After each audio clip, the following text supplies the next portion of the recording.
Welcome. And if you're new, we're so happy to have you. If you have been here for a long time, we're even more happy to have you. But if you don't know who we are, we're here from the Flower of Life Institute, and I'm Micheila Sheldan, and we're going to be together for a couple of hours.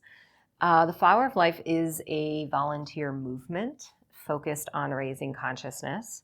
This has been on the planet since 2012, and I've been a part since 2013. And we have been orchestrating some projects and things in the world, which are always evolving and changing, and some of you have been a part of those. So thank you for that.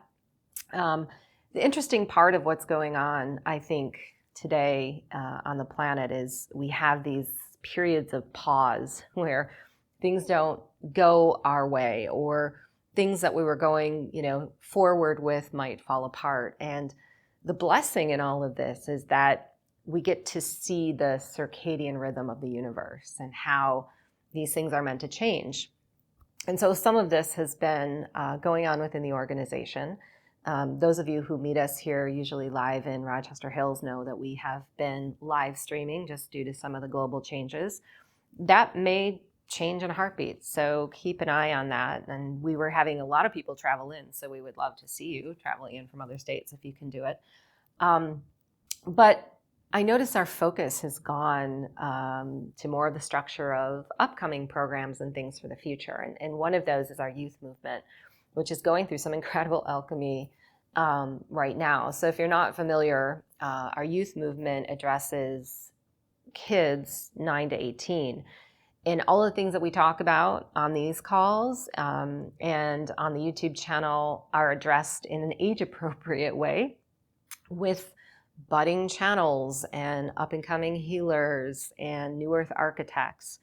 And it's been so amazing. I've taken the reins for a little while as the program is going through transition. So I've had the opportunity to work with the kids lately one-on-one. One-on-one in a mentorship program that's up and coming, I should say, but in a group setting. I was on the call a couple of weeks ago. We did a deep dive into the chakras, and the feedback from the kids was incredible. They're so gifted. I mean, they just pick this stuff up, and some of the things they are able to see and feel and witness is super cool. But if you do have a kid who's interested or in the program, we have a meeting this week that I'll be running. So that happens on Wednesday, the 20th, and we start at 7 p.m. Eastern. I'll be promoting that again on my page, so you'll have the link, so keep an eye on that. It's always on the Flower of Life page as well. Go to Conscious Youth, follow Conscious Youth. This is an open discussion this week, so we always leave one meeting open to address questions and experiences and just have a free flow chat. And so speaking of that free flow chat, the next evening, which is Thursday the 21st, we have our parent forum. And so that was rescheduled from last month. So if you're a parent of a child in the youth movement or have kids at home and just want to connect and discuss issues, this is a great place to do it. Feel free to join us. I'll be posting that link on my page again very soon, and we'll hang out and talk about things. As a mother myself, even though my kids are now adults, I have great concerns, but also see the path that these kids are on, with what's happening in the world today. So I think it's super important that the Parent Collective continues to come together and share all of the things, tools, wisdom, things that they're doing at home. So join us for that. My work also is budding some new things. The first Monday in May, we launch Lightworker Inner Circle 18. So if you were with me for the previous course, or if you don't even know what this is, I do channeled courses, usually 3-4 times a year. The previous one was through Mary Magdalene, focused on initiation, and this is picking up where we left off. So I literally just filmed the intro yesterday for the live channeled courses. This is through the Magdalenas and the Great White Brotherhood, and it's all about rebirth, and it's called Life Force. They entitled it Life Force, the womb of all creation. And it's really got some technical information, definitions, origins of life force energy, But I also find that this course is really grounded. It's helping us to maneuver and navigate on the earth plane. And I think this is so important because what I find in my session work lately is everyone is kind of on this, I'd say 1 to 2 year transitional track where we're maneuvering into a new structure, we're orienting ourselves to a new way of service, and it may feel a dormant period, but hold on tight, because I think as we get into 2022 and beyond, this is where we're going to see all of these new things budding and amplifying in the world, and we have a lot of support. And so that's kind of what I want to get into and talk about today. There will be a live channeling, so stay tuned for that. We're just going to hang out for about 30 minutes or so, and I want to catch everyone up on the themes, and then we'll bring the guides in and discuss whatever we need to in order to help everyone, support everyone on their journey today. And of course, we take questions and answers, so feel free to post in the chat. If you have a question for me, delineate that from the channel portion, and I'm pleased to take those before we start channeling or even after if necessary. So here's where I want to start. And you guys know who have been following me, I usually pick out the little themes and nuances and patterns that I see and share those so that we all understand what we're going through together. And I take notes, from the last live transmission, dream state channels, personal sessions, things that I see that I really want to touch into. But I was particularly overwhelmed today with the number of themes and topics that are going on right now. I mean, we could go really cosmic and astral. And if you caught my interview with John Burgos Thursday of this week, we're talking about plasma rays and this entire new technology that's coming online. I really encourage you to check out the replay. I'm not going to spend a lot of time on that today because I just spent a whole hour and a half talking about it on Thursday. But I think this is an incredibly significant event that's going on that really does merit conversation. But I asked the guides, before coming to the live stream, what is the most important thing that I should focus on today? And they went straight to the topic of surrender and the surrender point and how we say yes and no to things in a very clear way that vibrationally aligns us with this incredible support that we know we have universally. And so there's a couple of personal examples and stories I want to share and just weave in these themes. Archangel Gabriel, I think it was, you guys will correct me if I'm wrong, I think it was 2 live streams ago, answered a question about surrender and what is surrender. And what he said was, there's a higher power that is orchestrating for and with us. So when we surrender, we're getting ourselves out of the way enough to allow what is to be seen, heard, and supported beyond our control, which is a pretty tall order today. So the guides were taking me back into my own personal story of chronic pain. And I'm not going to go through this because I know so many of you have heard my story and this is how I broke up into channeling. But there's an aspect of it that I've never really talked about that I think mirrors what we're going through on the planet today. And so for a very long time, a good number of years struggling with chronic pain, I was working through the conventional medical model, seeing, conventional Western doctors. And I want to even stop here and correct myself. A good friend reminded me of this last week. When we say we're battling or we're struggling with something, we're actually creating resistance. Yet, at this time in my life, as I look back, it certainly was a battle. I mean, I'm the type of person who believes that I can conquer anything. It's just how I was raised. It's who I am. So I do tend to go to war with things in my life that aren't going as well as I think.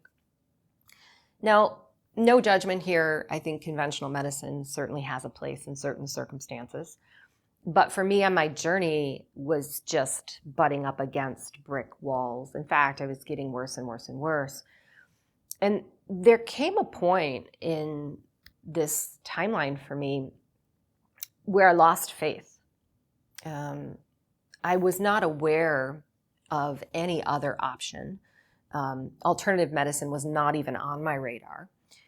All I knew was everyone out there that I was relying on to help me couldn't fix the problem.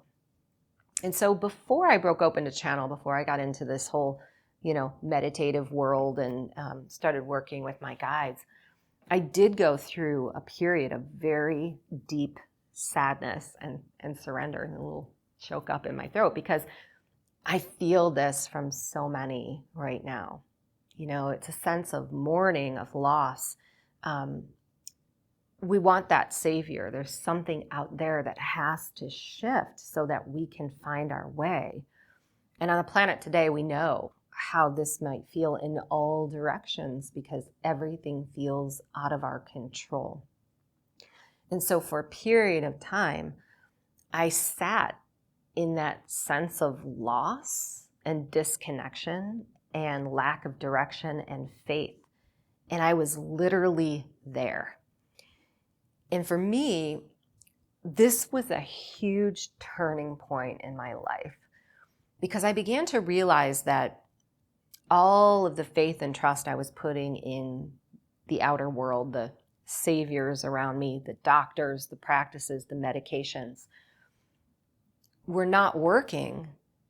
And I was attempting to control through the outer world.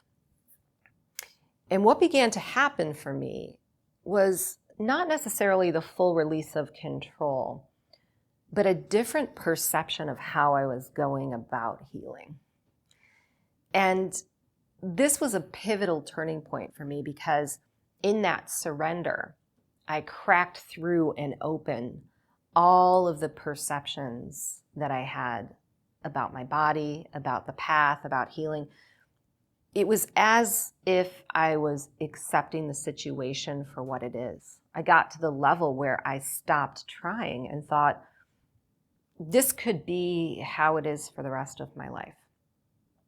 So could I be there? If no one in the world was able to help me and I couldn't heal this pain, would my life be okay? Would I be okay? And it sort of led me into an acceptance of the situation at hand. And when we're in a state of acceptance, it's easier to clarify our direction because this higher power I speak of has the opportunity to step in. It's as if everything that we were focused on and these paths we were creating outside of us now open the space for a different set of criteria, a different viewpoint and amount of information. For me, it took a magical type of path and quality that I would have never expected.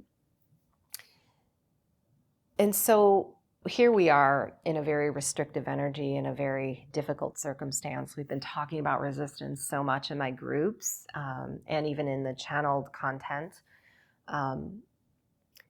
But what's happening oftentimes, and this is what I notice, is that we know we don't want to participate in things that we are told we have to. We know what these are, okay? And I don't even want to say the words because I'm going to take this video down, but let's say medical intervention. Some of us may not want medical intervention, yet it seems as if we have to take that path. We don't necessarily believe in it. It's not resonant with us, but there's a fear that if we don't take it, we're not going to be able to do or experience the things in life that we truly want to. So this is where we're saying no to something internally and yes in the same vibration. We're subscribing to something that we don't necessarily believe in to participate in the world in a certain way. So we've talked a lot lately about consequences.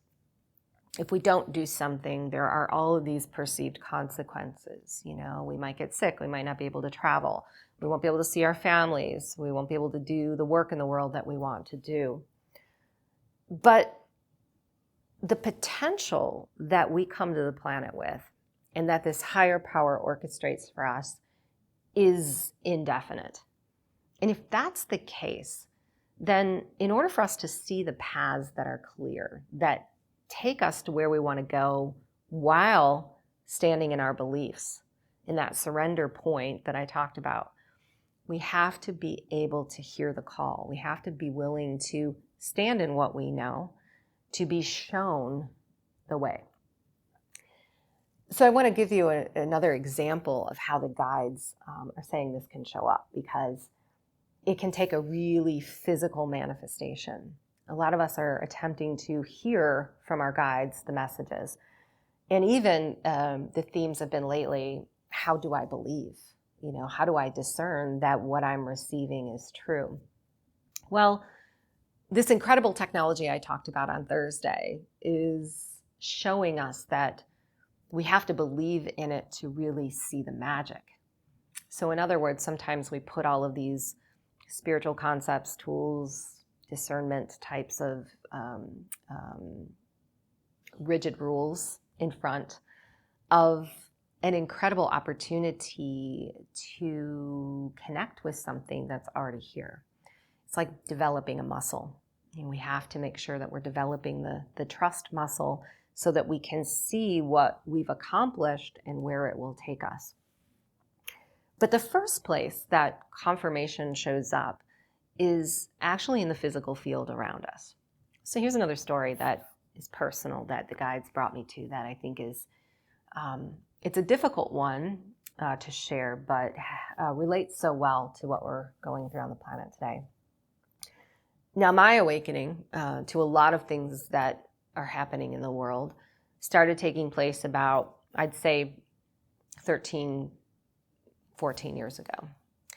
My kids were young and still in school, and, you know, I was studying all of these various topics and themes like GMO food and fluoride and chemtrail and our government and the monetary system, and, you know, learning things that I had never been taught in school and didn't even realize were taking place.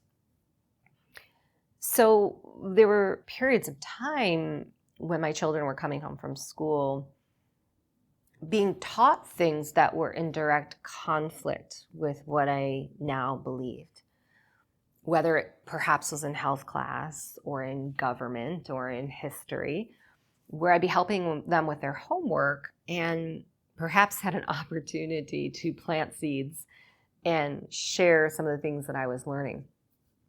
Well, as this progressed through time, eventually my youngest child came to me and said, you know, why do you have us in school if all of the things that they're teaching us go against what you believe?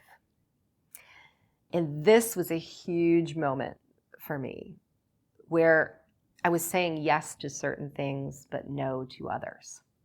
And there was a misfire. There was not a match in my timeline. And ultimately, I did finally come to my children and say, listen, you know, if you guys want to be homeschooled, great. By this period, they were so late in the game and, you know, had so many connections and friendships, and they wanted to stay and finish out what they started. And I think ultimately that was the perfect path for them, and it was the perfect path for me.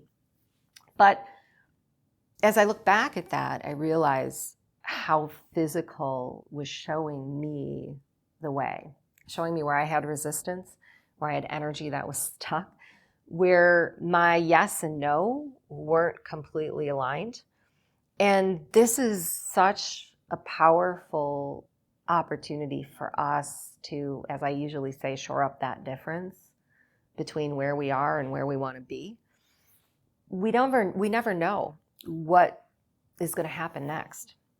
we have this plan that we're orchestrating, that we came to the earth with. And if we knew the plan, there'd be no reason to come.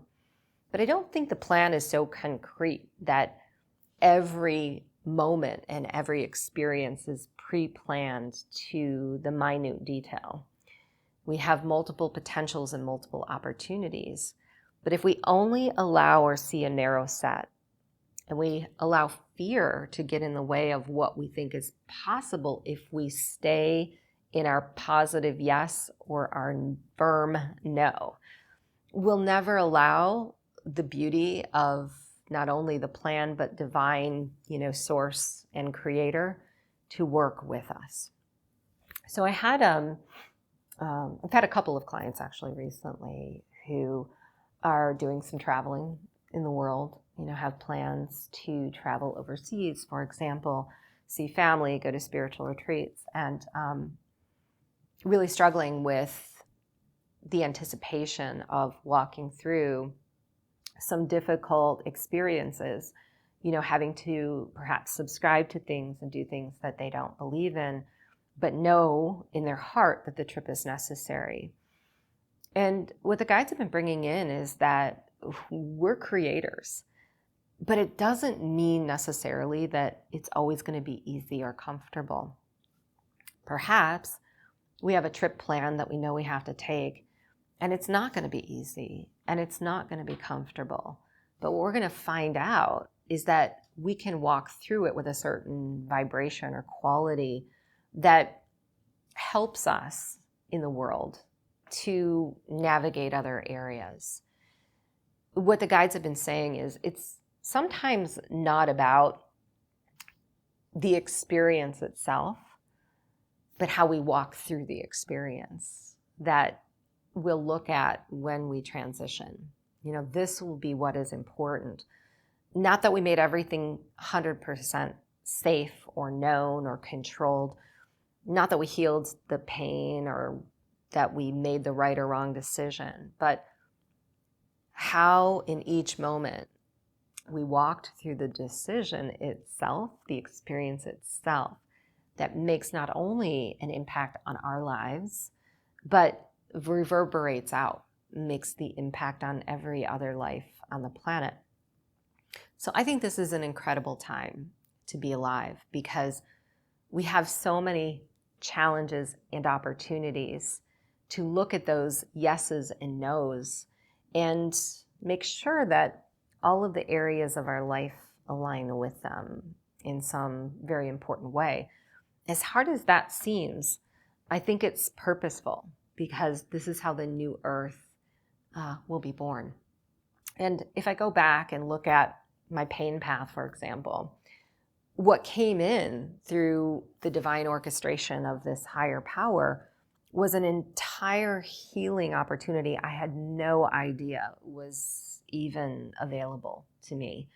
Whether it was working with various meditative tools or herbal remedies or acupuncture and all the incredible things that I did, those were not even on my radar. But it took to get to that surrender point with what was to usher them all in. And if I look back at my decision to keep my kids in school at a time when I saw so much conflict and difference in my belief to what they were teaching, was that necessarily a mistake? If we look at it this way, we are going to have a lot of confirmation for why we might make mistakes in the future. But we don't know what souls have planned before coming. We don't know why our children go a certain path or why they choose us. And we never know in the future what we're going to get from that. So here we are in a very similar period, especially as a parent. I know many of you out there have young children where what we're butting up against in the world isn't exactly aligned with our beliefs. Are we meant to jump the gun and obliterate it all and walk into the future completely different? I think the future being different is inevitable, but I think it's how we get from here to there that is the most important consideration. That doesn't mean we all do it the same way, But if we allow ourselves to get to the surrender point of what is, to see very clearly, not about what's going on in the world necessarily, it's not what we're talking about, but about what's going on inside of us and how we meet others in the world, that's a sweet spot. That's really where what Archangel Gabriel was talking about can occur.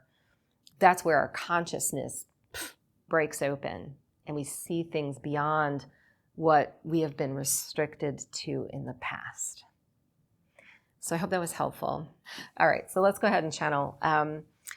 Those of you who are here know we bring in the highest and best guides for the occasion and everyone who's here, and we take all of your intentions into account. And we're open to the messages that are going to best support us. Feel free to start posting in the chat. We'll bring in a general message that is suitable for all.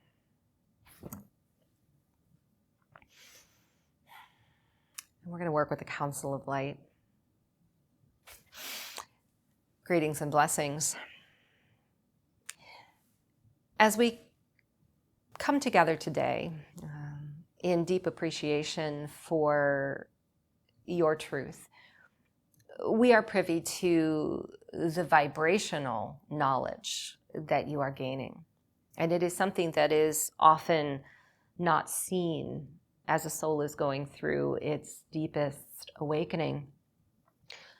There are periods when we do not know the way, but in this quest for knowing, there is often something taking place beneath the surface, an alchemy or a reconfiguration of our energetic field.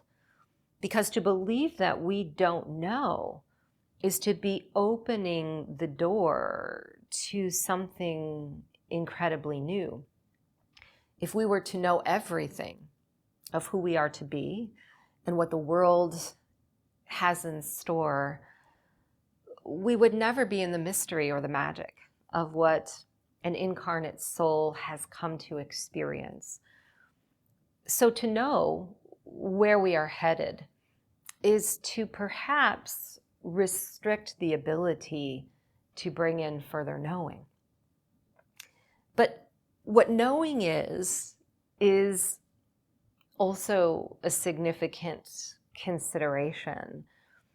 For some on the planet may equate the definition of knowing to the mind, that there is some mental process that we go through with help from a spiritual connection to define and delineate the path ahead, what will occur, and how we must interact with it.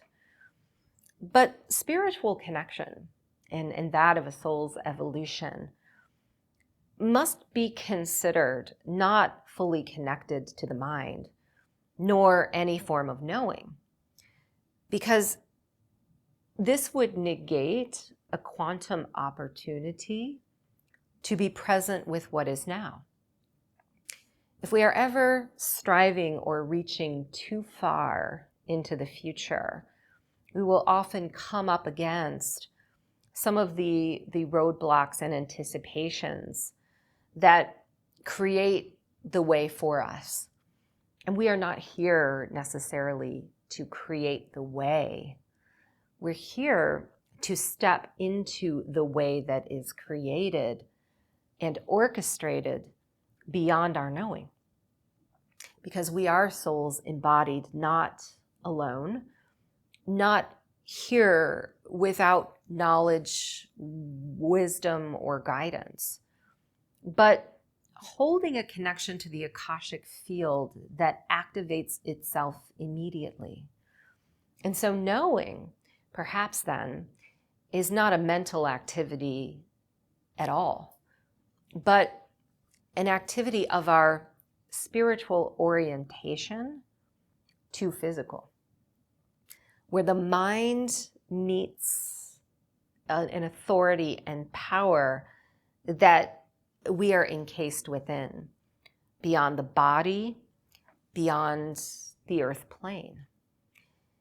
You are here not facing obstacles in this period of time such to suffer, but to understand exactly how powerful you are. When we do not know, yet we are willing to participate anyway, this is where everything that we have come with in an Akashic vault of knowledge finds its perfect organization and orientation to our world. And to give a very earthly example of this, sometimes it will be a bodily condition that we have ascertained. There are so many practices and belief systems around physical healing that we can become lost in how the world expects us to move from point A to point B. And if we are constantly focusing on the point B, we will never realize what exists between those two locations. And there is a wellspring of knowledge and information that is designed to carry you to the point of healing. So when we heal, we may believe that we have accomplished something great. Yet, if we do not acknowledge the entire path of healing, we have lost the point of why the period of discomfort has even existed.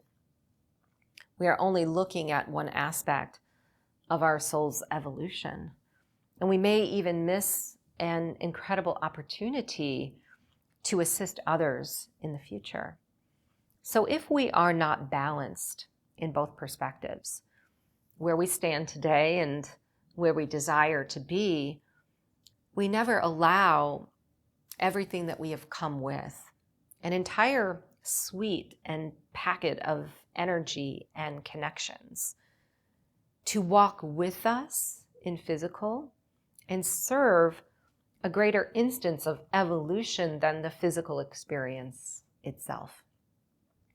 Now also, we want to recommend that as you are here now, working with energy differently than you ever have before, you may find that you are merging with this power.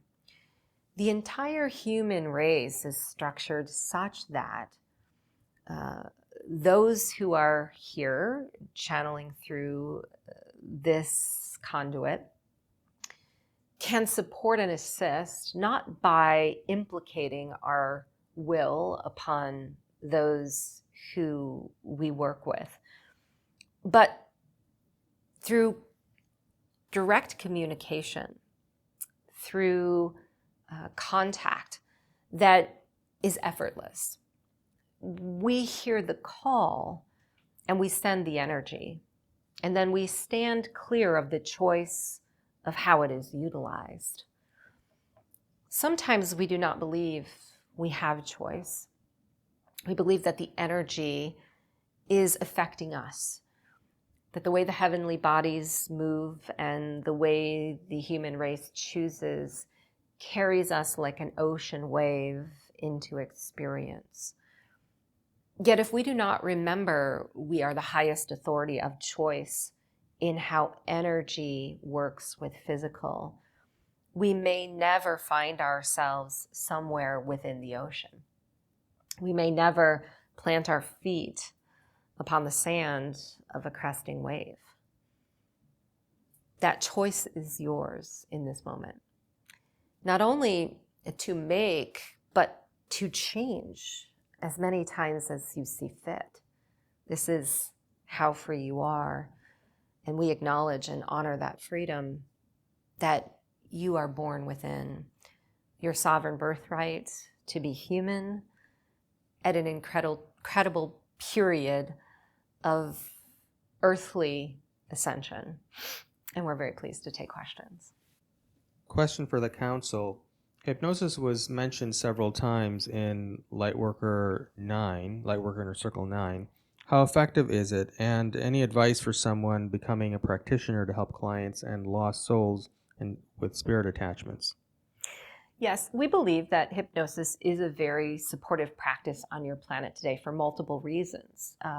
But first, acknowledge that it does come from intergalactic star systems and history. Think of hypnosis in the realm of sound. When you are using hypnosis, there is a quality of the voice that brings another into a state of relaxation. And very similar to a surrender point, when we are in relaxation, we allow what is to be. And this is where our access quantumly to information begins to expand. Hypnosis also is very complementary to understanding unknown patterns that are working through our human condition without our knowing. Now, as we go backwards in time, looking at hypnosis on the earth in history, we see that this has often been the focus, that we can take a human into an altered state and understand what it is that is causing them to act or react a certain way and focus on that problem that arises. But what we see happening, especially now as you walk into the future, is that the hypnotic state itself is becoming more quantum. Those practitioners who are utilizing it are not only working with councils and intergalactic beings, but have a higher quality or ability of telepathic connection. Working with sound waves that can be mental, emotional, physical, or go beyond the earth itself. We see these practices being combined, in a sense, with other practices and forms of healing that are currently present on the planet, whereby it may have just been used individually. And we encourage those. Our greatest message for those stepping into these positions of work is to open the floodgates to your own connections and to delineate your own personal process. Because we see in the past how these practices have been very rigid. They have followed certain guidelines. And although this may be an appropriate way to learn or receive a foundation for the practice itself, there is no one individual who is practicing in the same way. Some of you may be connecting to the higher self of the one that you are taking through the hypnosis process. Some may be working with the Akashic records. Others may be coaxing their clients or patients into a state where they are channeling and receiving their own wisdom. We see this happening in so many individualistic and incredible ways. We even believe that working with groups of humans to utilize hypnotic process will become a more widely accepted and utilized form of healing in all planes of existence. Intimately, there is a connection that takes place between you and the energy field of another. And this is important to acknowledge.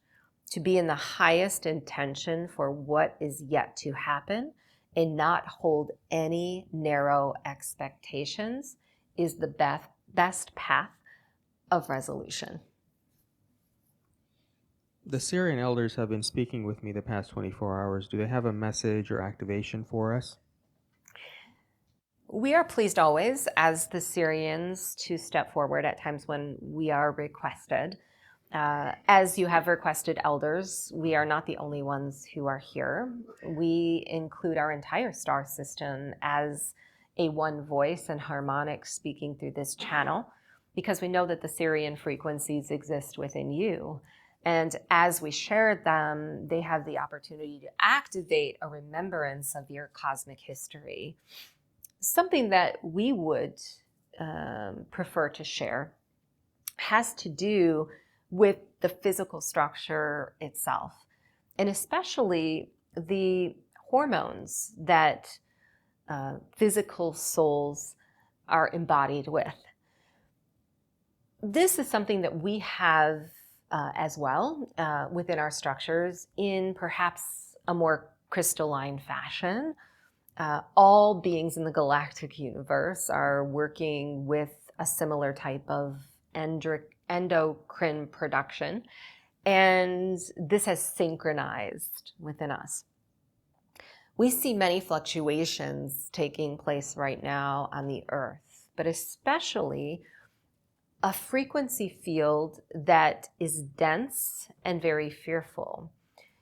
And what we notice is it is having a tremendous implication upon the physical hormonal process and structure, in particular, holding hormonal balance. Some of you have been so focused in the astral that you have carved out an ability to activate new potentials within your energy system. And this in and of itself, when finding its integration in physical pathways and meridians, can cause fluctuations and inabilities to balance. Others are so ingrained in the physical world and some of the difficulties and decisions that need to be made that the fearful vibration we speak of is doing the same. So you have requested a process, and we'll take you through a very brief meditation that we believe can synchronize and bring the hormones back into perfect balance. For all of you who desire to participate, you may uncross your legs and uncross your arms and simply relax very gently and easily into a comfortable breath that you prefer. And as you breathe, letting go of any concerns or worries, not focusing on accomplishing anything, and not even focusing perhaps on the body itself, but imagining an entry point into your etheric, where cords and information and connections lie. The earth, although it is a beautiful place to be, requires support and assistance from your higher selves, from many of us, from cosmic wisdom and lineages. And as you see this opening, it is in perfect and divine integrity. There are no vulnerabilities, no ability for anything to pass, only an exit point into an orientation of your connection and wisdom existent all around you. And as you open this door, what you may begin to feel right within your heart is an influx of energy, a very gentle and loving influx, as if the cosmic energies that are supporting you now meet you perfectly in the physical realm you have decided to reside. So as you breathe and allow all that is around this field to come through your heart, it is sent through the meridians and channels internally of your structure, meeting perfectly every organ and every function. And as an intelligence, finding any inconsistencies and imbalances, making adjustments to raise or lower certain hormonal counts and measurements, and fulfilling you perfectly and fully as the divine source that you are. And all you must do is breathe and allow and expand as this energy supports and we are present, bearing witness to the magic of what the breath may orchestrate.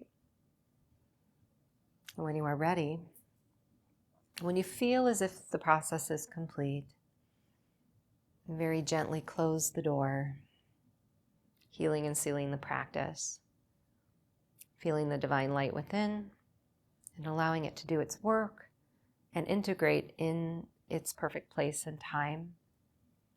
And for some of you, this may take days or months.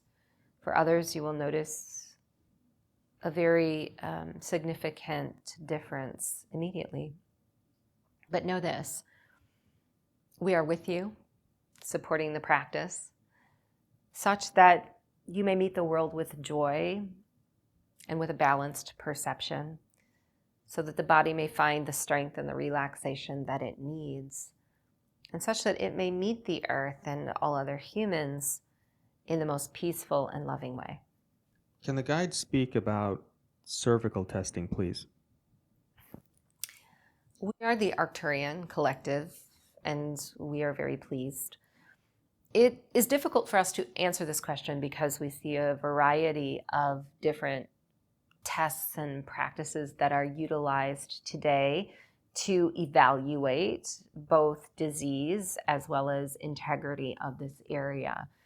But we want to speak of the area itself that you speak of. We want to speak to the area itself, the cervix, because we know that you understand these are very sensitive tissues. They do carry somewhat of a resilient quality. They are connected to the birthing channel as well as a female's connection to Earth itself. When we look at the energy existent in this area, we know it is not only in close proximity to where you generate life force, but it is also near an etheric connection, a cord that winds itself through and around Earth. The cervical testing first is based upon a very fearful foundation, and this is not unlike many other models of testing or even human living on your planet today. It is not unusual that we see these practices being carried out in order to prevent some future manifestation. And we are not saying this in itself is wrong.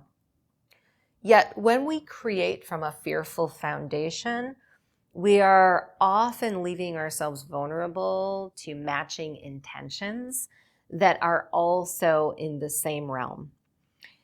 So what we see is in many directions, these tests have been focused not in the highest benefit of the recipient so much as those doing the testing. And in fact, maybe creating more instance of disruption and inability to thrive in the physical body simply because there is an imprint around what we are constantly testing for and looking at that creates the potential of it in our lives. But anything that we are testing with a physical modality has vibrational complications. We know, for example, if we are going through a physical surgery on the planet, the physical body itself has to reconnect and make the appropriate repairs to communicate and function. But there is little consideration for what happens to the energy field and how it can repair and how it holds information.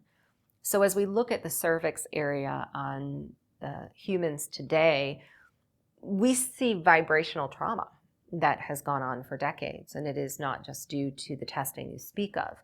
We think this is one of the most important considerations as you go into the future. Testing has a certain place, we acknowledge, in physical, because you are physical beings. But unless non-physical and physical merge, there are holes and tears and energetic imbalances and lack of integrity that has become the result for decades. And this will become more focused on in medical institutions and in the new structure of human healing as you move into the future.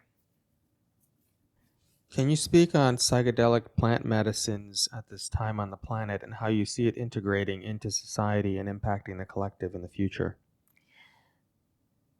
We are ambassadors for the native collectives. We are grandmothers, and we step forward today because we are some of the ones who understand best how plant medicines can be helpful for humans at this time, as well as often become a barrier to an incredible technology that they are designed to activate.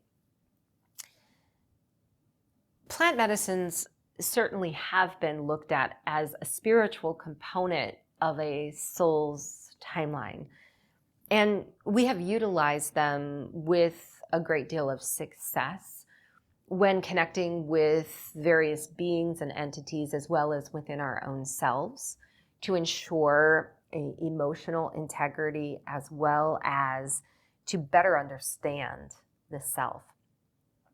Many of us are also bringing forward and back to the earth the great reverence of ceremony through which unity consciousness is realized. These medicines have within them a great power to help souls have an experience personally and intimately of the connection they hold to the world around them. And this is one of the greatest assets that we see of the plant medicine collectives, is that they are opening the potential of those who have never realized before that they are not one but many. And in this knowing, often what begins to take place is within every level of the physical structure, a communication opens up where there is no delineation or separation between what goes on in the world and what happens in the body. But we do have concern as well, because we see how perhaps in the third dimension, plant medicines have been used beyond the point of their highest success. In other words, there are many who are privy to all of the things that we have spoken of here, the great connections that they have internally or externally, the understanding that there is no separation, but continue to rely upon the plant to make the connection that they need to heal. Plants are ambassadors to support the alchemy of our own connection. They are not meant to be relied upon for the period of a soul's entire lifetime to know the universe as one. So we do want to speak first to how we see this transition going, because we do acknowledge there is a period of time coming in near future where mass awakening will cause a need for plant medicines and ceremonies to be a part of human experience. We have deliberate concern about this because of the size of the population, and especially the count or number of plants and the integrity that they hold today. But we also know that this is in perfect connection to where you are heading next, which is to go beyond the physical plants themselves. The components, the active components and ingredients of these plants that create a natural astral connection are within the pineal, they're within your physical body. And when breath is practiced in a certain way, very deliberately, there is no need to rely upon the plant collectives themselves. This is ultimately what we see taking place in the future, is the wisdom of many of our tribes and collectives will ambassador humans to the plant, and then to the realization that they and the plant are one. And ultimately, we see an entire rebirthing process going on deep beneath the surface of Gaia, where the plants themselves will become more widely available and return in the purest state of their original blueprint. This is where they will begin to be recognized as medicines, utilized in very small quantities to support and assist the physical body's rebirth as well. Question about brain health. It's really hard to focus in the physical. Can you talk about brain fog and eye floaters? We're the Arcturian Collective. We're very pleased. Of course, it would be very difficult for us to provide an answer that would be suitable to all who are having these conditions, because the brain is a very complex organism and follows certain patterns and connections within the ornate structure and vehicle of your physical body. Yet on a whole, we do see some patterns that many are struggling with right now. When you speak of brain fog, we want to take you back to the Sirian message, especially about hormonal balance and contribution, because we see humans existent upon an earth with a tremendous amount of endocrine interrupters. It is not just how you perceive the earth experience itself, but also the environment and the biology of earth that you are encountering or a part of every single day. It would be too many components for us to name. So to address the outer world would be a very lofty goal, because there would be too many things that you would have to orchestrate in physical to ensure that the brain is functioning properly. A better path, we believe, is to work with the breath. Because ultimately, when a human is not functioning properly in the physical world, when they cannot be coherent in a very structured way, they are out of balance hormonally. There is typically a stress response, and this in and of itself is a difficult analogy to make on every single human, because the counts and quantities and qualities that are measured today through laboratory testing may not manifest the same within every human. But the breath as a catalyst helps us to relax into what our body best does, which is self-heal. And the amount of stress that humans are going through right now, whether it be chemical or physical stress or emotional or mental stress, is contributing to a very wide range of what we call stress response bodily issues. So on a whole, as we have mentioned, if we look at the population as a collective, we believe the most beneficial thing that can take place is constant and chronic breath practice to bring a human individual back into coherence, both with its own body as well as the earth. Now, there are many beneficial consequences to this, of course, because manifestation improves. And what begins to happen is the path that you need to take in order to heal as a personal and physical human shows itself to you, as opposed to you having to search for it. So relaxation in the body is always a practice that we recommend. The eyesight, of course, being one of your most prominent extrasensory tools, is going through an alchemy like every other. Sometimes when we have these difficulties in a very sensitive location, we are tuning or removing parts of our physical anatomy, like toxins, for example, that have been present for a very long time, that stand in the way of our ability to upgrade. This is happening on a mass scale. And this is why many are experiencing extra sensitive or very slight delineations of pain or discomfort in these certain areas. For some of you, this is a temporary adjustment, and we are not saying that it doesn't require some type of medical intervention, because everyone is unique. But if medical intervention is not making a difference, then it is important that you relegate yourself to what we see happening in the non-physical, which is especially affected by intergalactic rays and plasmic energies that are streaming in from the universe. These are causing these cosmic sensory abilities to integrate with physical.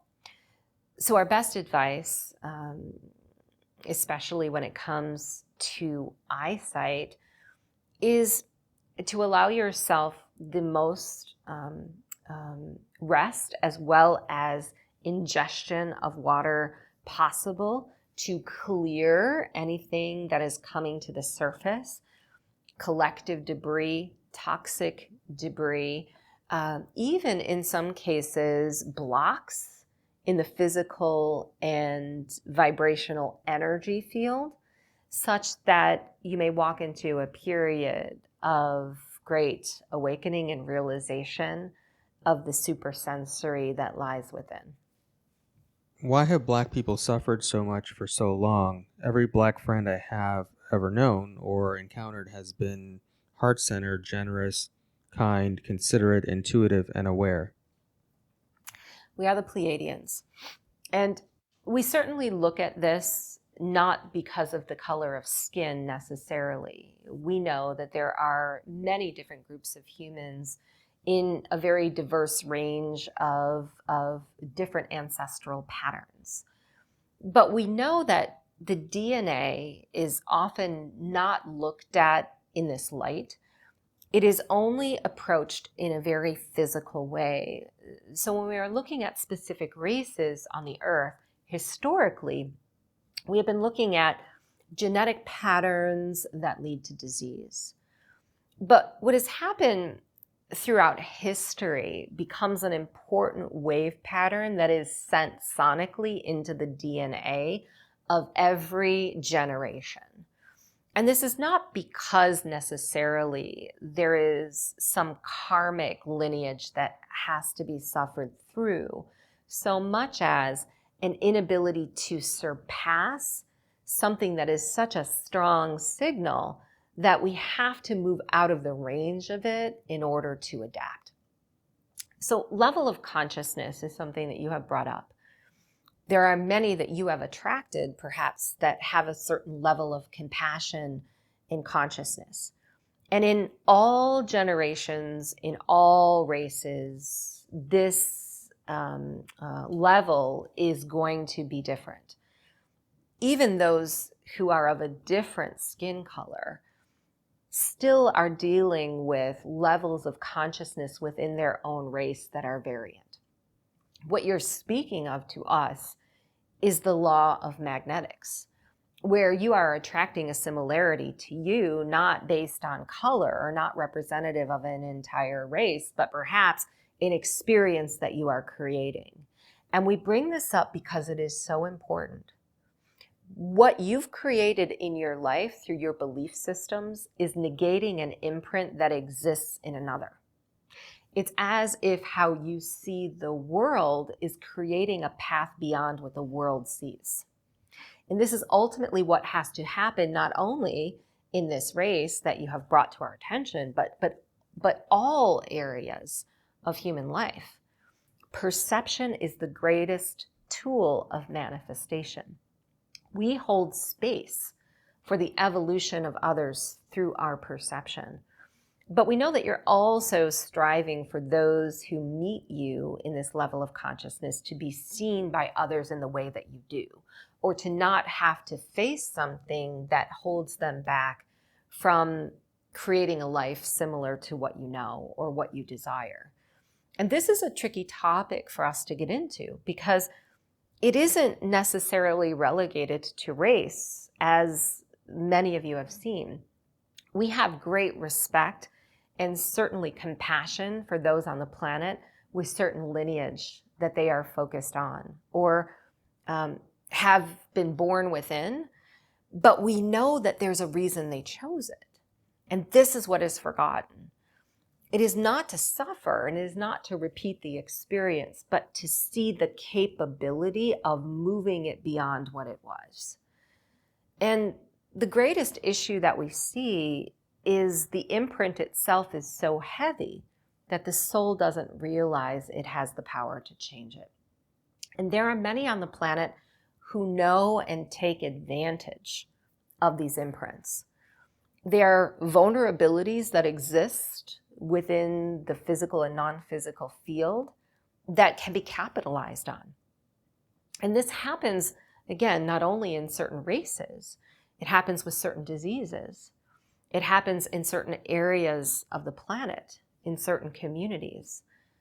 There are vulnerabilities in all areas. But if those vulnerabilities are not seen as capable of changing, there are many who will take advantage and utilize them to their benefit. And this is ultimately what has been going on for decades of time. So it all starts within. You are all angelic beings who chose a condition on the human planet to intersect for great purpose. Because through the vision of your angelic self, you knew no different than changing it. But when you arrive, changing it is not an easy thing in physical. We believe that we create the physical path to change the past, but we have to change the perception such that the path opens up. Is there really such a thing as a twin flame? If so, what is the true purpose and how do you know you've met yours? There's so much conflicting information out there regarding twin flame soulmates and karmic partners that they seem to have many overlaps with different human-made labels. We're working with several beings and collectives here. So we have Archangel Michael and the Ascended Master Collective. I welcome them. We have Mary Magdalene, and we have Isis. I welcome them. And we will speak as a one voice through this channel. The reason that the concept of twin flame is so confusing on your planet is because it is often looked at as a self-serving experience. Love itself, partnership, being in contract and connection is perceived to be the path of no difficulty. It is perceived to be the path of the highest joy. In a sense, a twin flame comes to save us from something that we no longer wish to experience. But the twin flame energy could never be this. The partnership that you truly desire is the one that pushes you into the highest way of being, and that may be through some way of discomfort.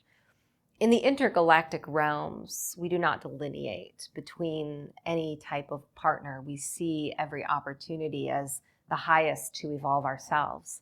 And if this were to be the case on the planet today, twin flames would be the most common experience that you would have.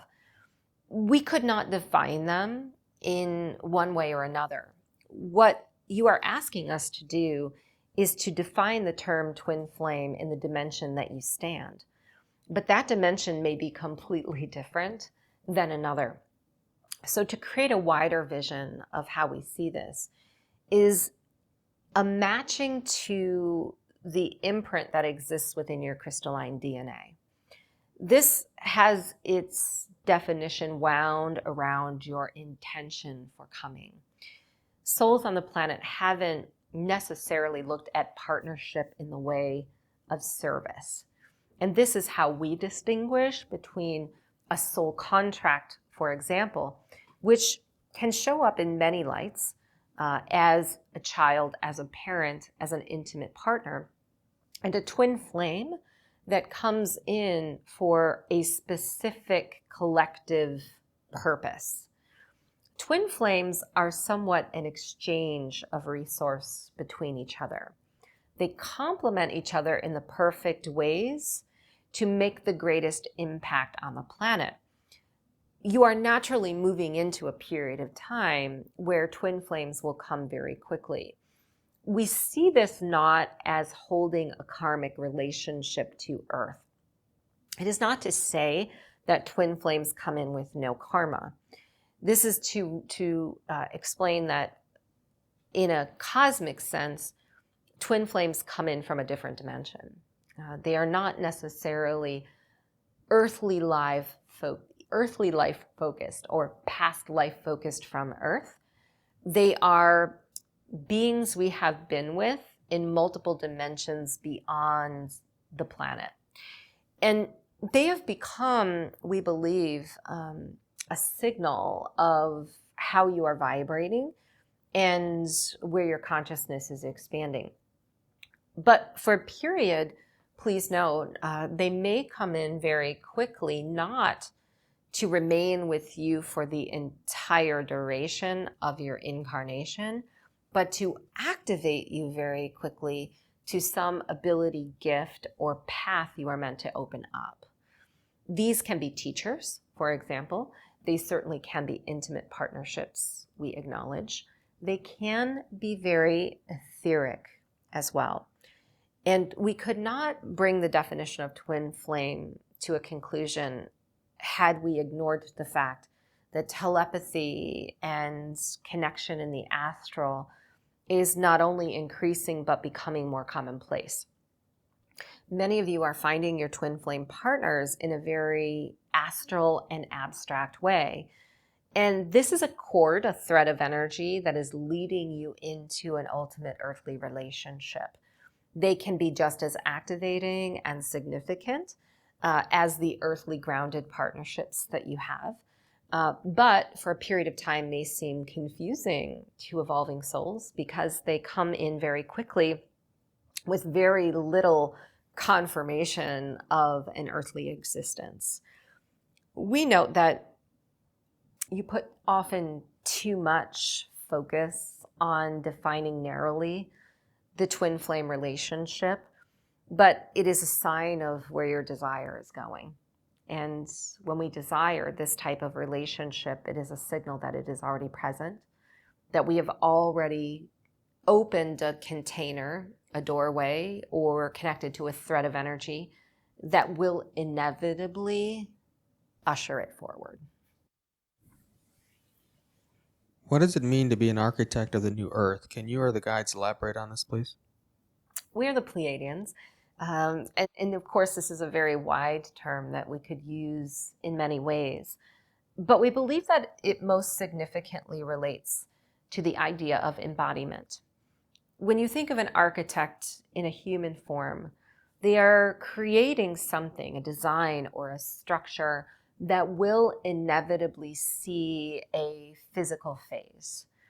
And as architects, you are now envisioning how these structures may come into place. But to envision them is only half of the equation. We see many coming forward with advanced technologies that they have designed in past lifetimes, multiple Earth incarnations, as well as the galactic universe, and not fully realizing that they are yet an architect of them, but through the visions and channeled connections that they have, will put them into motion. There are several phases that we see of the new Earth installation. And you are in somewhat of an unstable place in the evolution of what we call the new Earth. This term itself, of course, is also very wide and introspective because we cannot define it until it is fully created. But we know it exists in a different dimension than the one that you have remained within. So we see architects of the new Earth as already being in the new dimension with the ideas, the designs, the concepts, the will to put them into action. There are many also that we must acknowledge who have yet to arrive or are beginning to come in the younger generations. We see them as some of the greatest architects, not because what you will do is not important, but they have very little filter that causes them to forget what they are here to do. So as young children, Rainbow and Crystalline, they have within them the full spectrum of understanding of what they come to create. It is just that the maturity level of physically creating it has not come to fruition. And that is because they are perfectly timed. if they were to bring to the earth what they are purporting to create, humanity would not be ready to accept nor utilize it in the fashion it will come.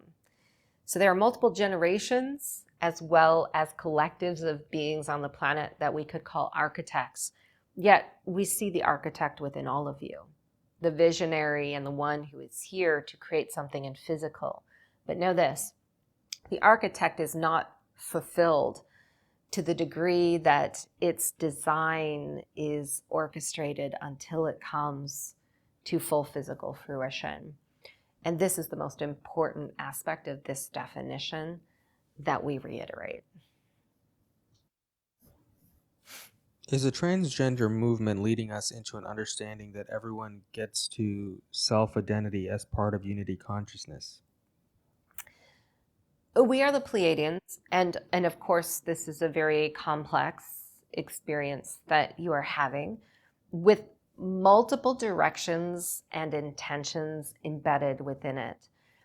We mention often that gender roles on the earth have been so rigid and focused in the third dimension that it was inevitable they would go through a rebalancing process. And this is ultimately what we see a part of this movement facilitating. It is going from one extreme to another in order to come back into the balance and acceptance of the fact that gender doesn't necessarily have to look a certain way. And we also, in our star system, have gone through what many of you are perceiving right now as the questioning of gender orientation.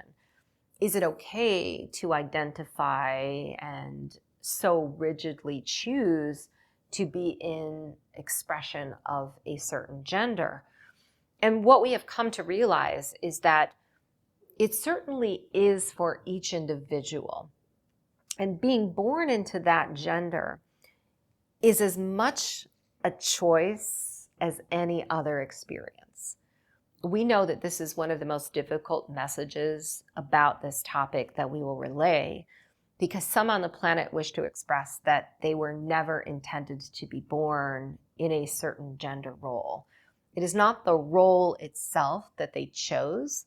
It is the gender orientation that takes them through the experience of the role that is most important. And this is what we see being rewiring to a certain extreme. But we want to take you back to the question about the cervix and some of the answers that the Arcturians brought in about vulnerabilities and those who will capitalize upon vulnerabilities in order to further restrict. This is one of the greatest concerns that we see about this organic movement. We certainly agree that it is leading you into a greater expression of unity consciousness and diversity, and it must be a part of the consideration of mass awakening and coherence. Yet, not unlike many other aspects of your planet today, there is a consciousness that still exists, that is orchestrating and creating through you, that attempts to keep humanity in a lower vibration. This can be through, for example, aggression. It can be through a certain way of blame. In other words, separation identity is something that we concern about as we look at the planet today. So within the movement itself, although we agree that the movement is carrying you in the right direction, there are some influences that are orchestrating realities to its detriment. Yet remember, those that are choosing to be a part of this experience aren't just choosing it randomly. And even though they may for a period of time be vulnerable to influence, are meant to awaken to the patterns and the imprints that exist within every other human, whether it be race or gender or disease or trauma or abuse. These things have to be physically experienced such that they can be vibrationally changed. We know that as you walk through the next several years, this experience itself will be paramount, because it holds within it a variety of cords and connections to other areas of human consciousness. Our advice is to go as vulnerably and compassionately as you can with those who are working through these various ideas, but not to forget that there is an inner perspective of the movement itself and how it relates to things in life that you are able to choose. It is somewhat like the council and the opening message. You are not here to be carried by the tide.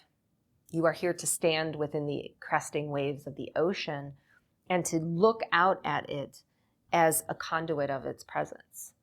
And this is the best advice that we can give you in this area. I feel blocked from seeing and speaking my truth and moving into the spiritual transition with less resistance. How can I differentiate divine timing and being patient versus an actual blockage that needs to be released? This is Archangel Gabriel. Many of you are feeling this right now because it is such a stalled energy that you find yourself in collectively.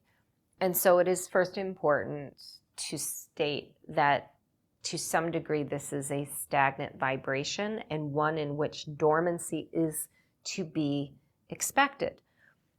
Not because you are doing something wrong and that you are subject to karma, but because a great deal of rebirth is taking place beneath the surface. The only way to distinguish between whether there is a block in your ability to create or whether there is a dormancy that is purposeful in your cycle is to allow it to be and to not judge it. It is as if you are restricting your own energy when you judge your potential. We have been speaking much in this transmission about a higher power. Imagine this higher power as if it was a very wide bandwidth of energy, requiring an open door to the degree of its breadth and width to enter. When you're not doing something in the world and you're judging yourself for the not doing, this is a restrictive energy through which you are not able to bring in that higher power. So every time that you feel as if the doing is not carrying you to the success you desire, if you allow the one who is not doing to be exactly where they are, this expands the bandwidth of your energy. And this is often where blocks themselves can immediately shift, because what caused them to remain was the constant restriction we placed upon them. So it is not the block that necessarily matters, but how we match and influence the energy around the block that holds it in place. There is an intelligent authority that exists within you, a messaging system that will orchestrate reality on your behalf. It raises your life force and energy in order to do the things that you are meant to do in the perfect time. But if you believe you are controlling that, to a degree, you are not allowing it. So to be both in the mystery and the allowance is a constant battle we know on the planet today, because there is so much that you are expected to do and so much burden of responsibility as a light worker that many of you are feeling. But know this, what we see is somewhat of a rebound energy taking place. It's as if who you were before is becoming recalculated and combined in a way to rebound itself through you in a new fashion.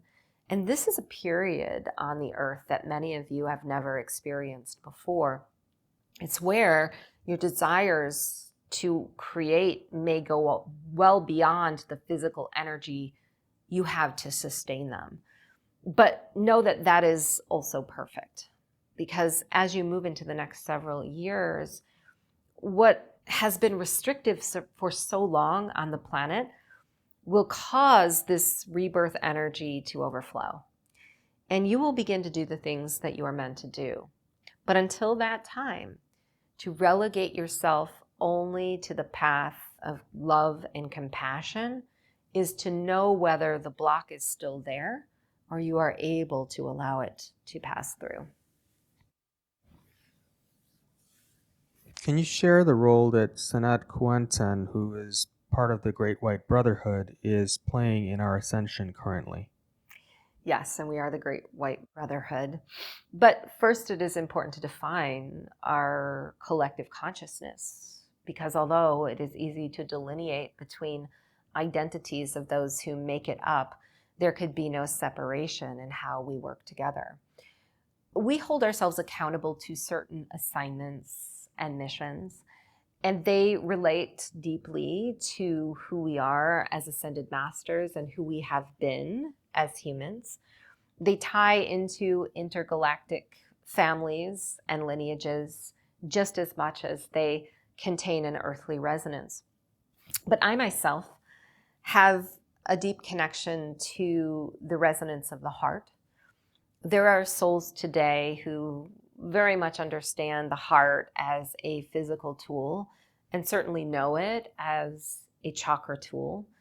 But there is a combined knowledge about how the physical and non-physical essence of the heart works together that I come to ambassador. It is a complex knowledge and teaching, not one that can be understood in a short period of linear time, not because it must be efforted at, but because it must be realized. There is a technology or an intricate high heart matrix that exists within all of you that many ascended masters have learned about through me. It can be channeled and utilized as a tool of healing, but it may also be activated through the breath. And when it is, it provides a rebirth opportunity, a reinstatement of divine energy, a connection to God consciousness, and a bridge to bring it to the earth.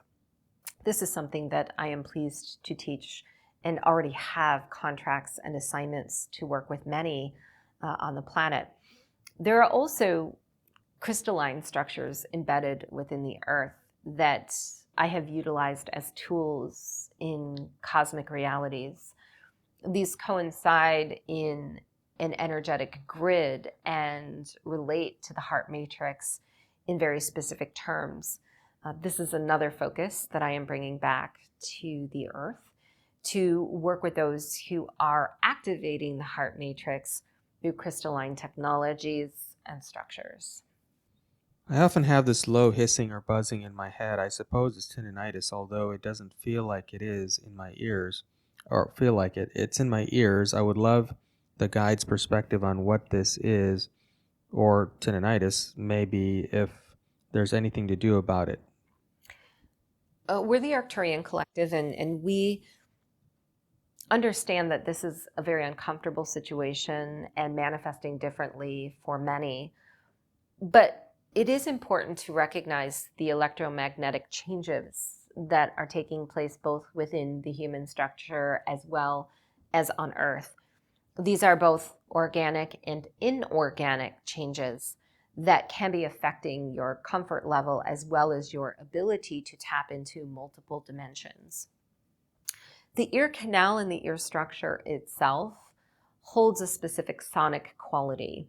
It is, on many, an extrasensitive telepathic tool through which communication is deciphered, not in physical terms, but through vibration. When there are extrasensitive qualities to humans existent within the inner ear canal, especially aligned with their personal assignment, there will be periods of upgrade where a soul may go through a recognition of something that they do not recognize, but is orchestrating a change to a different dimensional reality, a message or a signal from a higher vibration. Fear not, that this is something you have to correct in a physical way, even though we cannot account for every situation that humans may experience this. But the problem we notice is while humans are going through this incredible upgrade of their extrasensory, they're dealing with things both from an organic and inorganic standpoint in the outer world. One most prominent is the inner frequency or sound of Sophia, the earth resonance. This is captured in a measurement that many of you are able to track, referred to as the Schumann. Now, the Schumann has, for a great deal of time, been inching its way into hertz levels beyond what you know. This may, in a very brief moment, activate and then lower. This is something that is both causing these extra sensitive qualities to heighten, but are also requiring an adjustment. This is an electromagnetic signal that your bodies are both receiving as well as integrating. And we know this is causing some discomfort within many. We must go back, though, to a common theme and thread running through this entire transmission about those who are capitalizing on energies and vulnerabilities on the earth plane. There are inorganic electromagnetic signals that are amplifying at the same time as the natural resonance of Gaia. These are both man-made frequencies such as Wi-Fi and 5G, but they are also coming from technologies and cellular devices which are going through adjustments. There is a field that is being created that we believe is very suppressive, and this requires interaction with and integration as well. So our best advice to you is to find the variance where you are able to connect to Earth daily or bring it into your physical environment, while also shielding yourself as much as possible from the inorganic substances. There are so many ways to do this that it would take us an incredible amount of physical time to explain, and we know that all of you would not respond perfectly to every single shielding practice. There are crystalline technologies and structures. There are plant medicines, for example, as well as a variety of different molecular components that can keep the body in perfect coherence while you are going through this period. Detoxification is what we most recommend because the metallics that exist within the body are magnetically signaling and amplifying inorganic signals.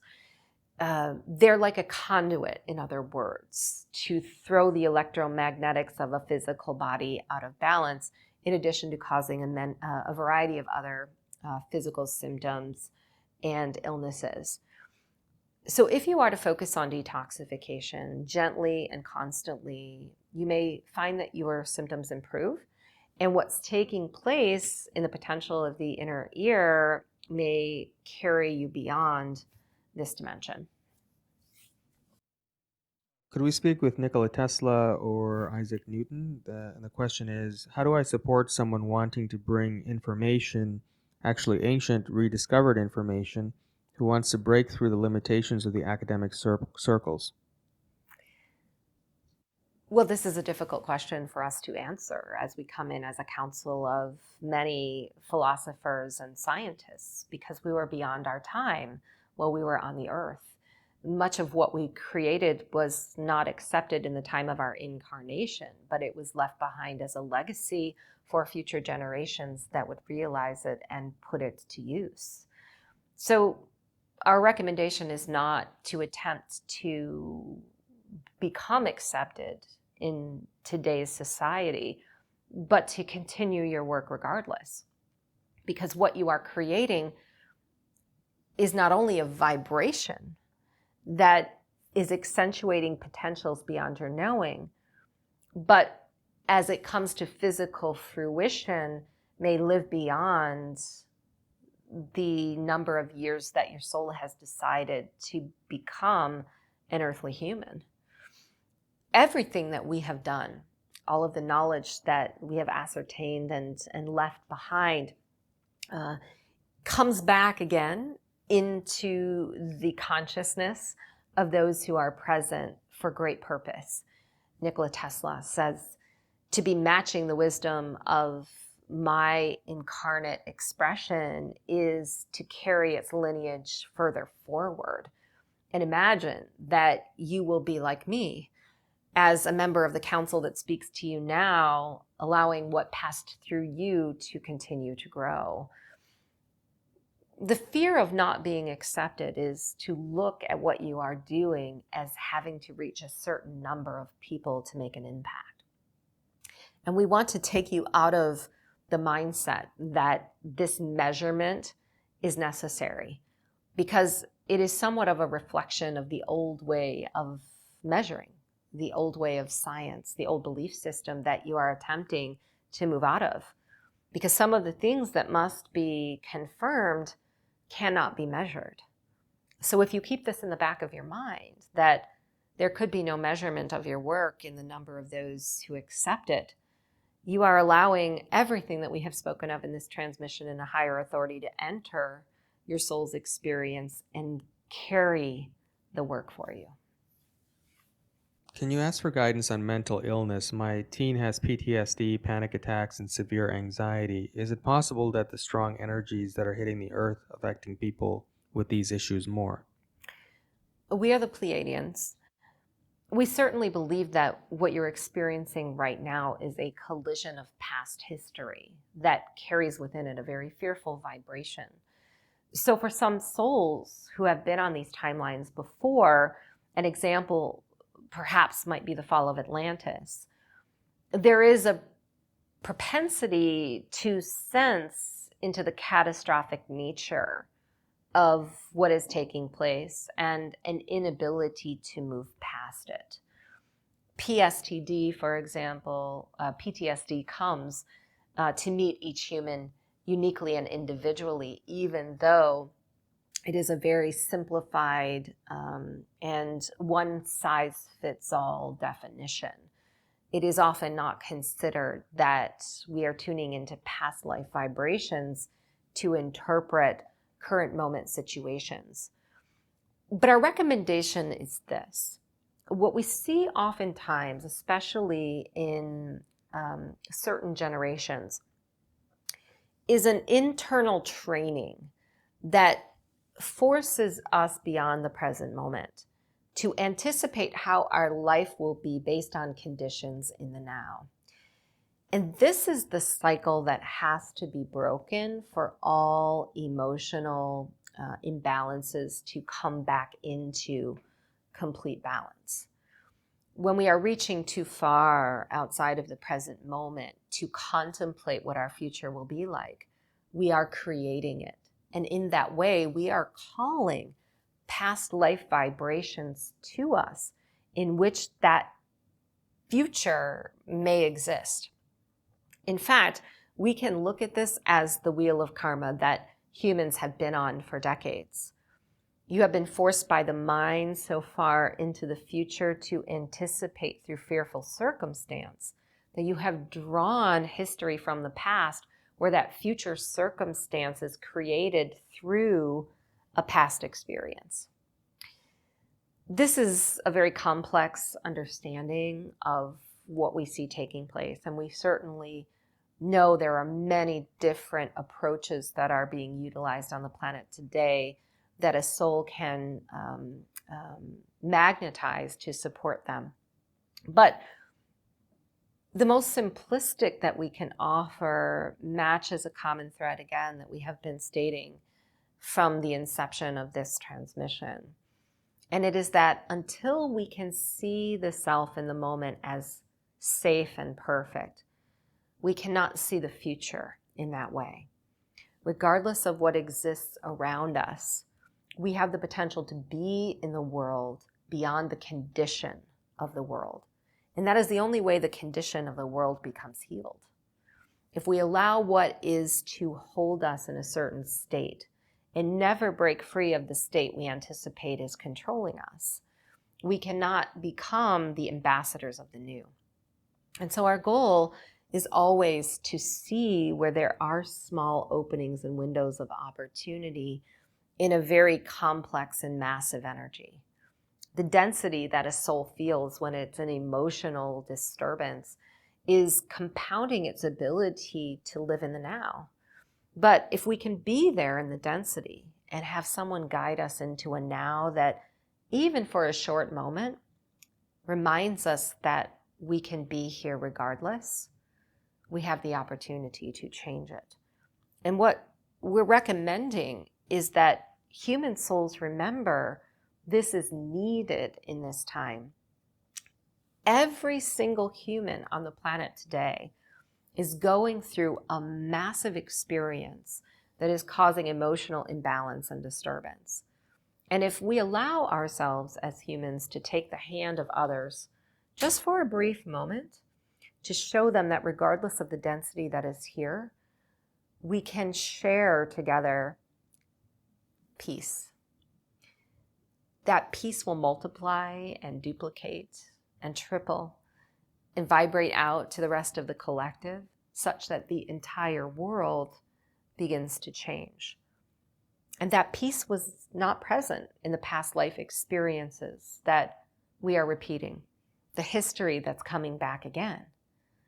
Moments of peace make tremendous impacts on the fear and the despair that a soul may feel. What are elementals and what are devas? Are those nature beings? Are fairies, dragons, and unicorns elementals? We are the Devas, and we make a slight distinction between the elementals and who we are, although we know, of course, everything is connected. What you have spoken certainly can be considered elemental. We see elemental properties as the construct or the matrix of any planetary structure or star. These are living forms of consciousness that take on distinct forms and may combine and speak as a one collective. When you're looking at a fairy, for example, we see the fairies as an ambassador of the elementals. They spring forward from the frequency and speak on behalf of those that often do not. Dragons, for example, are elemental consciousness, and this is how they are seen in ancient civilizations. They are guardians, just as earth elementals are guardians for earth consciousness herself. They vibrate and purify, heal, and activate and come together to do all in one form. The Devas are a resonance of elemental consciousness coming in a hybrid connection. Not unlike many other hybrid beings who come from intergalactic locations to the earth, there's a certain vibrant quality that we embody. It is because the elements within any form make up its vibration. As humans, you contain elemental properties as well. And these elemental properties do not begin and end within your body. They make etheric connections beyond your aura to a wider scope of energy that exists in form. So as the Devas, we are a collective consciousness of intergalactic hybrids and masters who hold an elemental quality to the highest degree. And we speak through a variety of elements and properties as guardians and wisdom keepers. We know we've made a slight delineation here. It is somewhat like looking at various races, for example, the Pleiadians versus humans.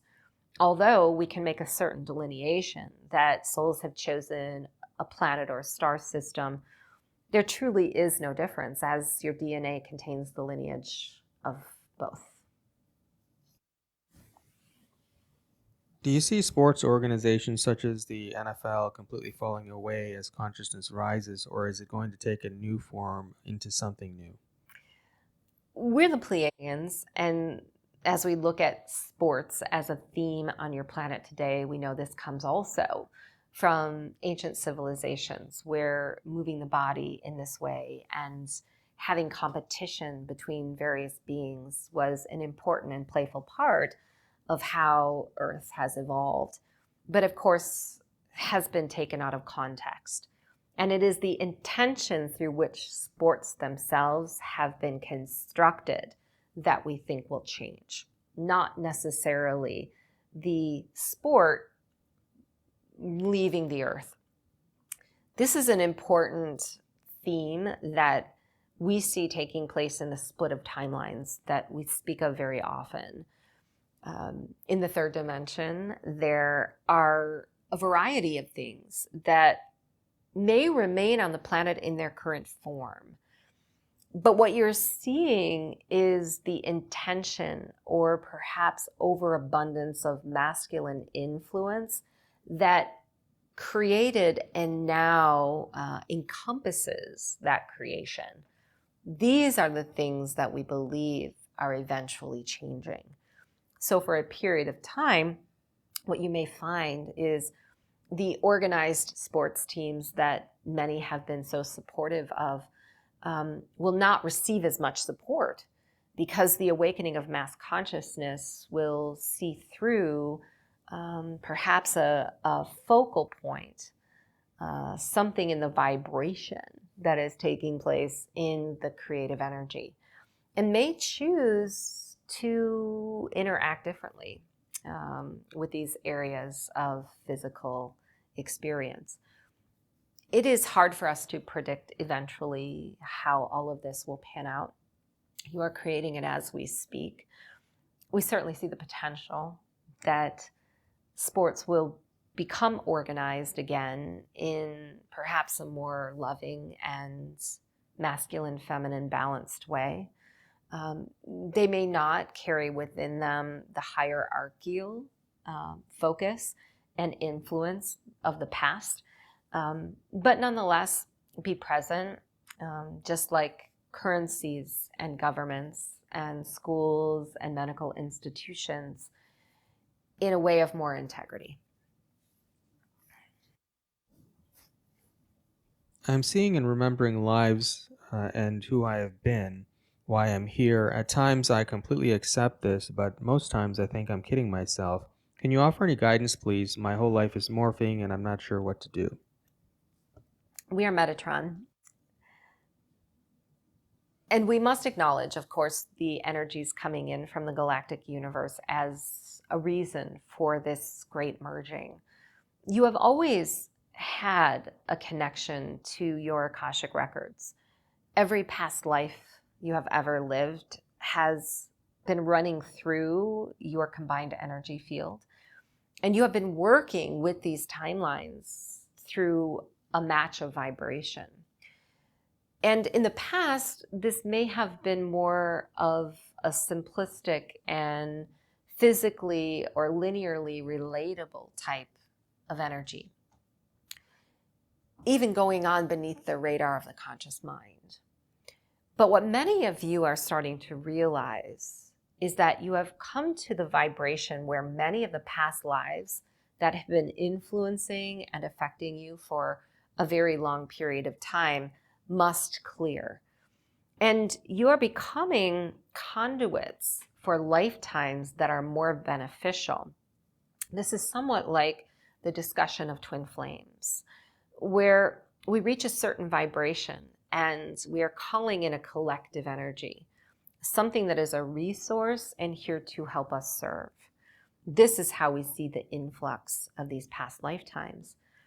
Knowing it is hard to believe, perhaps we can simplify the process by not having to make it so detailed and believable and rectifiable in the outer world, but that you're bearing witness to and holding space for parts of you that are coming back from the galactic universe and finding their perfect place within your field. Soul alchemy is happening at a very expanded pace. So there may be periods where these past lives are seen and recognized, but there is confusion as to what you must do with the information. And perhaps it is important to let go of the need to do anything at this point and simply allow it to be. Because when you are called to do something with the information, it won't be to speak about the past life itself, because it isn't the life or the identity that is important, but the experience gained in that life that you are bringing into your own. So if you can relax into the process at hand, what you may find is these past lives are carrying you to a new reality as they come in, and will express through you in this life as a new identity. You do not have to force it. You don't have to control it. You don't even have to record or believe in it. You only need to sit within the process and allow it to take place. I've been recently focused on awakening to what's happening around the world with the military bringing down the negative energies that have been operating on our planet. It's amazing and disturbing. Can the guide speak to what's happening on this level and its impact on us feeling it energetically? We're working with the dolphins as well as the Council of Light, and we want to address this from two different vantage points. We've mentioned that in the third dimension, structures were built upon a fearful foundation. And because of this, you have been attracting past life karma and information that exists in that same vibration. So imagine being in a frequency field where fear is influenced within the consciousness of humanity. This is creating a massive magnet to draw back the potential of past lifetimes that are aggressive and fearful as well. And this is why the potential of war exists. Ultimately, we know that there is a group of humans on the planet that may be placed to blame. And certainly we agree there is a consciousness that has existed for a long period of time that you are attempting to release and to reintegrate into their own star system. But to blame this group of people, to hold them responsible, doesn't necessarily affect the energy. What is happening on the planet today is coming from a similar stream of energy within all human hearts, where there is separation, there is betrayal, there is a constant mistrust or fear of others and what may take place in the future. Until this can come into balance, not within all humans, but within a mass number of humans, you will not experience peaceful outcomes. And although we know that awareness is an important part of awakening, if all of your energy is focused upon awareness, then it is not available to be the architects we have defined previously. So it is very important to balance your energy, to not influence the things that are taking place through fearful vibrations or interpretations. To know what is happening, to certainly be in the awareness of it, but to reserve some life force to both find the centering and peace that leads you into the architecting, but also the creating itself. The dolphins also want to step in to explain the unequal vibrations that exist within the human race and upon the earth are very difficult to rectify in the moment. They are chaotic, and they often do not come to a peaceful leveling out themselves. And we can ask the question, is it the vibration that is causing the manifestation, or are the manifestations causing the vibration? It certainly must be both. And as humans, what you are attempting to do is raise up the highest potentials in your life possible to negate the ones that you do not wish to influence.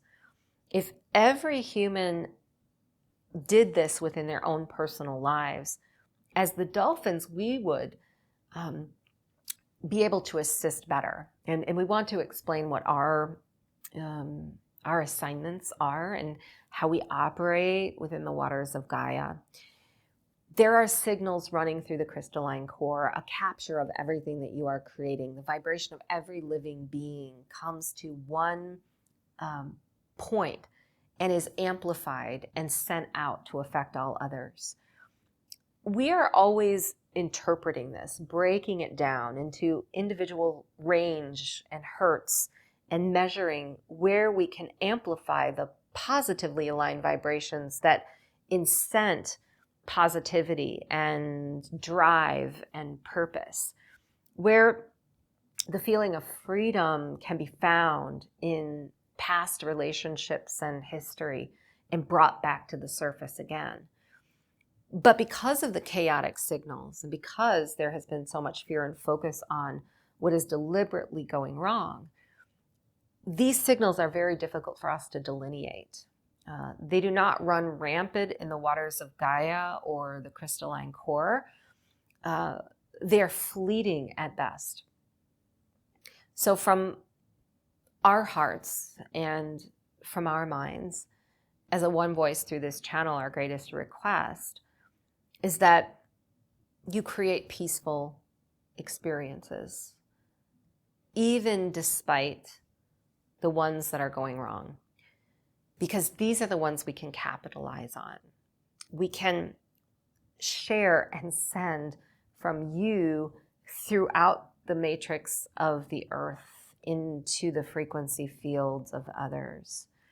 And this does not even take into consideration how your life becomes perhaps an ambassador for others, a way shower of how to live in the midst of conflict.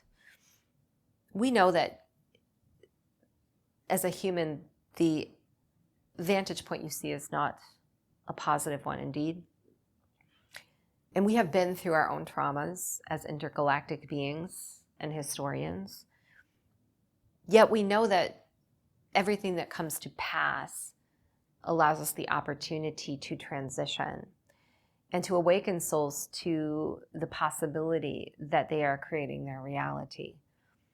There is a period of time we see in your future where that awakening is possible, where everyone will see that they must not subscribe to what is taking place for them and create their own way to support others. As a soul that exists in singular form, remember, you are never alone. You are supported by so many others who, not unlike ourselves, are here at this time for the purpose of the earth evolution. And it just takes a small bit of focus into what is possible for us to tremendously and massively support you. Could you conclude the session, please? Yes. This is a council, we've been always pleased and honored to bring these transmissions forward because we have been in your shoes. We are a council not because we decide for you what must happen, but we are communicating with you and responding to your needs. And it is our greatest honor to do so. As you look out at the planet today, note that there are so many potentials you can tap into now. You do not need to wait for them to arrive because you are strengthening them in action. Many blessings. All right. All right, everyone. Thank you for your questions and for being here. Ethan and Barb are coming up next. We're going to take a little short break, and then we'll be back online with a new live stream. And they'll be taking your live questions as well. So load those up into the chat very soon. And I'll see you next time. Take care.